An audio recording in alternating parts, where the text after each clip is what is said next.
श्री शिवाय नमस्तुभ्यम। आप सभी का अपने YouTube चैनल शिखा गौड़ भक्ति में बहुत बहुत स्वागत है। आइए आज आप सुनेंगे नवरात्रि के पहले दिन शैलपुत्री माता की कथा। आप सभी भक्तों को चैत्र नवरात्रि की ढेर सारी शुभकामनाएं। आप सभी के जीवन में माता जगदम्बा की कृपा से आप सभी को सभी प्रकार के सुख और समृद्धि की प्राप्ति हो। नवरात्रि का व्रत वर्ष में 4 बार मनाया जाता है, 2 गुप्त नवरात्रि के रूप में और 2 प्राकट्य नवरात्रि के रूप में।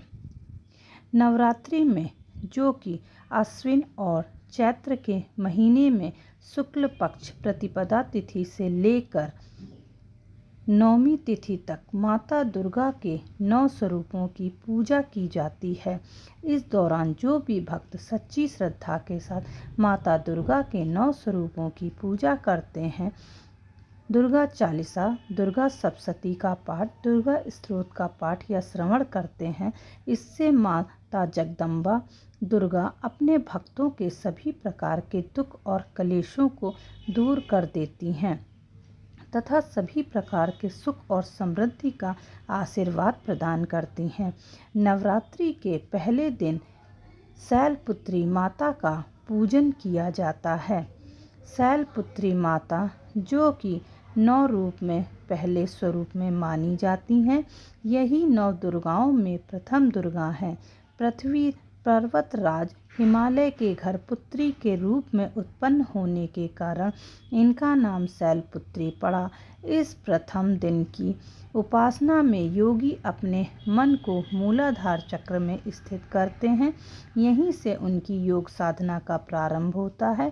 वृषभ स्थिता इस माता के दाहिने हाथ में त्रिशूल और बाएं हाथ में कमल पुष्प सुशोभित है। अपने पूर्व जन्म में यह प्रजापति दक्ष की कन्या के रूप में उत्पन्न हुई थी, तब इनका नाम सती था। इनका विवाह भगवान शंकर जी से हुआ था।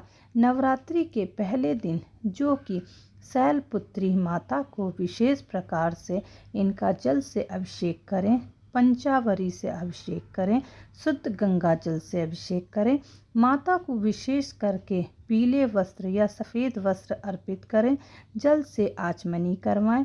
उसके बाद अक्षत, चंदन, पुष्पों की माला अर्पित करें, रोली कुमकुम अर्पित करें, माता को सिंदूर चढ़ाएं। इसके बाद धूप और दीप दिखाएं, अनेक प्रकार का नैवेद्य आदि माता को भोग लगाएं।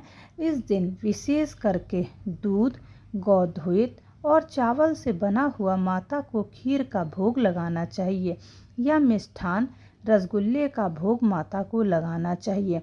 और इस दिन साथ ही इन्हें शहद भी अवश्य ही अर्पित करना चाहिए। इससे माता शैलपुत्री अति प्रसन्न होती हैं। इन्हें, जो कि विशेष करके लाल पुष्प प्रिय होता है, तो इन्हें लाल पुष्प अर्पित करने चाहिए। नैवेद्य का भोग लगाने के बाद जल से आचमनी करवाएं। इस प्रकार से पूजन करके इसके बाद माता को मुख शुद्धि के लिए पान, पुत्र, सुपारी, लौंग, इलायची के साथ में अर्पित करें, द्रव्य दक्षिणा चढ़ाएं। इसके बाद फिर दुर्गा सप्तशती का पाठ या दुर्गा चालीसा का पाठ या श्रवण करें तो बड़ा ही पुण्य फलदायी होगा। तो आइए सुनते हैं नवरात्र के पहले दिन शैलपुत्री माता की कथा। तो बोलिए प्रेम से शैलपुत्री माता की जय, सर्व देवी देवता की जय। एक बार प्रजापति दक्ष ने एक बहुत बड़ा यज्ञ किया। इसमें उन्होंने सारे देवी देवताओं को अपना अपना यज्ञ भाग प्राप्त करने के लिए निमंत्रण दिया, किंतु भगवान शंकर को उन्होंने इस यज्ञ में निमंत्रित नहीं किया। सती ने जब सुना कि उनके पिता एक अत्यंत विशाल यज्ञ का अनुष्ठान कर रहे हैं, तब वहां जाने के लिए उनका मन विकल हो उठा। अपनी यह इच्छा उन्होंने भगवान शंकर को बतलाई। सारी बातों पर विचार करने के बाद उन्होंने कहा कि प्रजापति दक्ष किसी कारणवश हमसे रुष्ट हैं। अपने यज्ञ में उन्होंने सारे देवी देवताओं को निमंत्रित किया, उनके यज्ञ भाग भी उन्हें समर्पित किए हैं, किंतु हमें जानबूझकर नहीं बुलाया है, कोई सूचना तक नहीं भेजी है। ऐसे में तुम्हारा वहाँ जाना किसी भी प्रकार श्रेयकर नहीं होगा। शंकर जी के इस उपदेश से सती को प्रबोध नहीं हुआ। पिता का यज्ञ देखने वहाँ जाकर माता और बहनों से मिलने की उनकी व्यग्रता किसी भी प्रकार से कम नहीं हुई। उनका प्रबल आग्रह देखकर भगवान शंकर ने उन्हें वहां जाने की अनुमति दे दी। सती ने पिता के घर पहुंचकर देखा कि कोई भी उनसे आदर और प्रेम के साथ बातचीत नहीं कर रहा है। सारे लोग मुंह फेरे हुए हैं। केवल उनकी माता ने स्नेह से उन्हें गले लगाया। बहनों की बातों में व्यंग और उपहास के भाव भरे हुए थे। परिजनों के इस व्यवहार से उनके मन को बहुत क्लेश हुआ। उन्होंने भी यह देखा कि वहाँ चतुर्थी भगवान शंकर के प्रति तिरस्कार का भाव भरा हुआ है। दक्ष ने उनके प्रति कुछ अपमानजनक वचन भी कहे। यह सब देखकर सती का हृदय शोक और गलानी तथा क्रोध से संतप्त हो उठा। उन्होंने सोचा, भगवान शंकर जी की बात ना मान यहाँ आकर मैंने बहुत बड़ा अपराध किया। वे अपने पति भगवान शंकर के इस अपमान को सहन नहीं कर सकी। उन्होंने अपने उस रूप को तत्क्षण ही वहीं योगाग्नि में जलाकर भस्म कर दिया। वज्रपात के समान इस दारुण दुखद घटना को सुनकर शंकर जी ने क्रुद्ध होकर अपने गणों को भेजकर दक्ष के उस यज्ञ को पूर्णतः विध्वंस करा दिया। सती ने योगाग्नि द्वारा अपने शरीर को भस्म कर अगले जन्म में शैलराज हिमालय की पुत्री के रूप में जन्म लिया। इस बार वे शैलपुत्री नाम से विख्यात हुई। पार्वती हेमवती भी उन्हीं के नाम है। उपनिषद की एक कथा के अनुसार उन्हीं ने हेमवती स्वरूप से देवताओं का गर्भ भंजन किया था। शैलपुत्री देवी का विवाह भी शंकर जी से हुआ।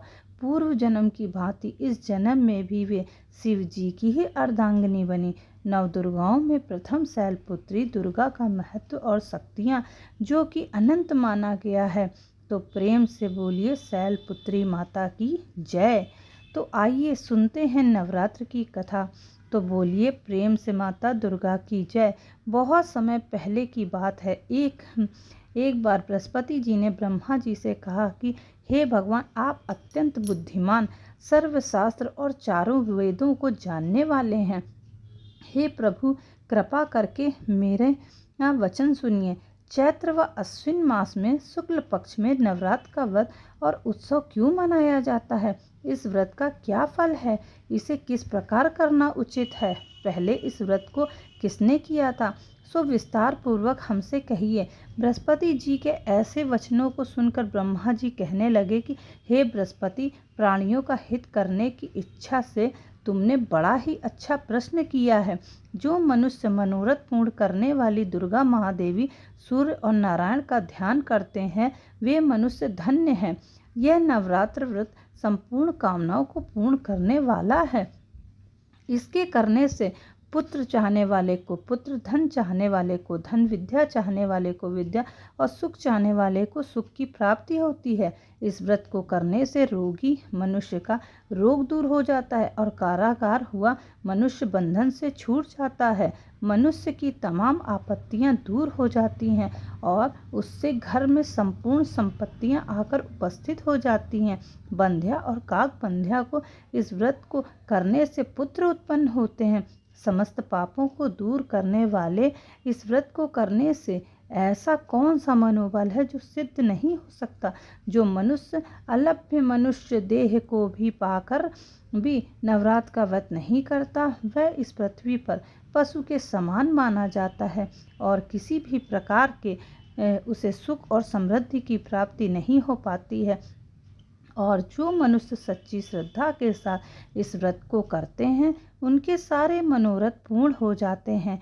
हे बृहस्पति, जिसने पहले इस व्रत को किया है, उसका पवित्र इतिहास मैं तुम्हें सुनाता हूँ, तुम ध्यान पूर्वक सुनो। इस प्रकार ब्रह्मा जी का वचन सुनकर बृहस्पति जी बोले कि हे भगवान, मनुष्यों का कल्याण करने वाले इस व्रत के इतिहास को मेरे लिए कहो। मैं सावधान होकर सुन रहा हूँ।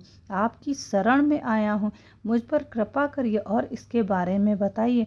तब ब्रह्मा जी कहने लगे कि हे बृहस्पति, जिसने पहले इस व्रत को किया है उसका पवित्र इतिहास मैं तुम्हें सुनाता हूँ, तुम सावधान होकर सुनो। इस प्रकार ब्रह्मा जी का वचन सुनकर बृहस्पति जी बोले, हे प्रभु, मनुष्यों का कल्याण करने वाले इस व्रत के इतिहास को मेरे लिए कहो, मैं सावधान होकर सुन रहा हूँ। आपकी शरण में आया हूँ, मुझ पर कृपा करो। ब्रह्मा जी बोले कि पीठ नाम के मनोहर नगर में एक अनाथ नाम का ब्राह्मण रहता था। वह भगवती दुर्गा का परम भक्त था। उसके संपूर्ण सद्गुणों से युक्त मनो ब्रह्मा की सबसे पहले रचना हुई। ऐसा यथार्थ नाम वाली सुमति नाम की एक अत्यंत सुंदर पुत्री उत्पन्न हुई। वह कन्या सुमति अपने घर के बालकपन में ही अपनी सहेलियों के साथ क्रीड़ा करती हुई इस प्रकार बढ़ने लगी कि जैसे शुक्ल पक्ष में चंद्रमा की कला बढ़ती हो। उसका पिता प्रतिदिन दुर्गा की पूजा और होम करता था। उस समय वह भी नियमों से वहां उपस्थित होती थी। एक दिन वह सुमति अपनी सखियों के साथ खेलने लगी और भगवती के पूजन में उपस्थित नहीं हुई। उसके पिता को पुत्री की ऐसी असावधानी को देखकर क्रोध आया और पुत्री से कहने लगे कि हे दुष्ट पुत्री, आज प्रभात से तुमने भगवती का पूजन नहीं किया। इस प्रकार मैं किसी कुष्ठ और दरिद्री मनुष्य के साथ तेरा विवाह करूंगा। इस प्रकार से कुपित पिता के वचन को सुनकर सुमति को बड़ा दुख हुआ और पिता से कहने लगी कि हे पिताजी, मैं आपकी कन्या हूँ, मैं आपके सब तरह से आसीन हूँ। जैसे आपकी इच्छा हो वैसा करिए। राजा कुष्ठ अथवा किसी के साथ जैसी तुम्हारी इच्छा हो मेरा विवाह कर सकते हो, पर होगा वही जो मेरे भाग्य में लिखा होगा।